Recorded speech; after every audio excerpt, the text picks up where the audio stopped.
What's up guys, it's James from FishStakes and we are back on Flight Sim. If you've been following along with our 747 series, then you join me here at cruising altitude of our flight to Helsinki, where I am going to discuss how to change heading, how to change speed and how to change altitude on the fly. So if you are following your flight plan, as already stated, this plane will take us all the way to Helsinki and it will follow all of the data we've input into our FMS. If for any reason you want to change heading, altitude or speed, then I'm going to show you how to do that without having to disengage our autopilot over here. So for example, ATC might ask you to change altitude or go on a different heading. This rarely happens, but sometimes there might be air traffic and they might ask you to change heading for a select amount of time, or they may just ask you to change altitude, which is more common. So we'll start with altitude. So let's say air traffic control have asked us to drop down to an altitude of 20,000 feet. I'm going to come over to here and I'm going to select 20,000 feet on our altimeter. And then what I'm going to do is I'm going to hit A to synchronize that. And you can see the plane has already begun to descend, and it will descend to 20,000 feet now. But let's say we wanted to expedite that descent, we can switch over to vertical speed. And we can alter the rate at which we want to descend. So let's say we want to make this a bit more of a speedy descent. We could descend at around about 3,000 feet per minute. And you can see now the plane starting to descend much more rapidly towards our 20,000 feet. So let's say we'd like to go back up. We can do the exact same thing.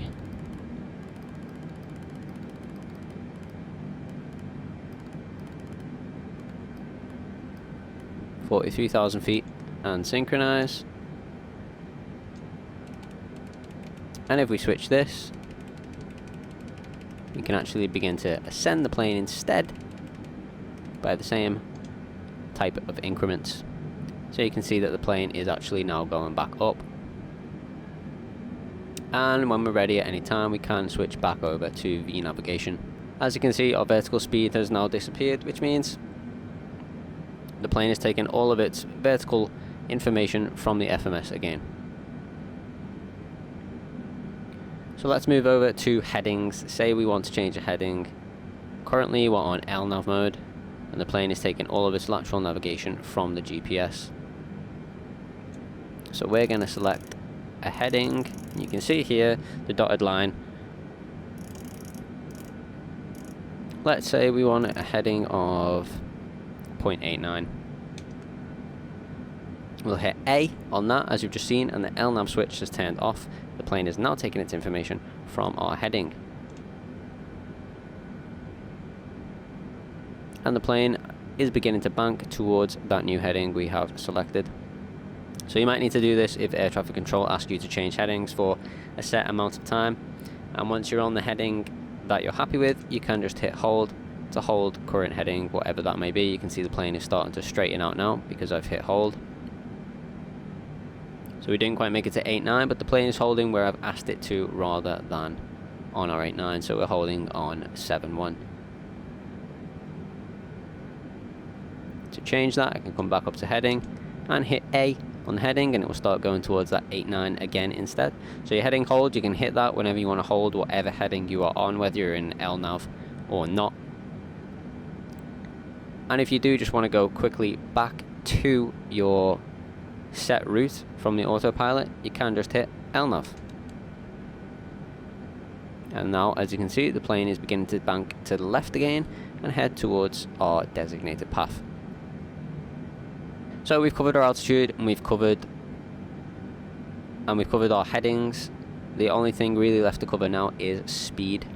So in order to change the speed on the fly via autopilot and with our auto throttle armed, all we have to do is come over to our speed selection here, press A on it, and then press A to engage selected airspeed mode. Now you can see we actually do have a setting, an indication up on our reader here. So we select this, we can set it to indicated airspeed, which is much easier to work with. And it's currently on 309. Let's say we'll speed up to 350. And you can see there the plane has already begun speeding up and it is heading towards 350. Now This is dangerous speed to be at. So we are going to want to drop that speed fairly soon, and we can do that exactly the same way by just rotating back the other way. Let's say we want to slow down to 200 knots. You can see the plane is beginning already to drop speeds. Now, the plane will follow whatever speeds you have set here, and if for any reason you'd like to return back to the plane taking all of its speed information from the FMS, to do that you simply come back up to your speed and you hit A again, and you'll notice the reading disappears and the plane is now taking all of its speed information from the FMS once again. And that is pretty much it, guys. We're back in LNAV and VNAV mode. The plane is taking speed, altitude and lateral navigation all from our FMS and from our flight plan here. So you now know how to change on the fly your altitude, your heading or your speed, as well as your vertical speed up and down in the 747. And that'll do it for this video, guys. Let me know in the comments if there's anything else you'd like to see on Flight Sim. And if you are enjoying the content, don't forget to like and subscribe and hit that bell to be notified of more Flight Sim content and more content on the channel altogether. We do other games as well. It's not just Flight Sim. So stay tuned for a bunch of content coming in the future, and until the next video, peace.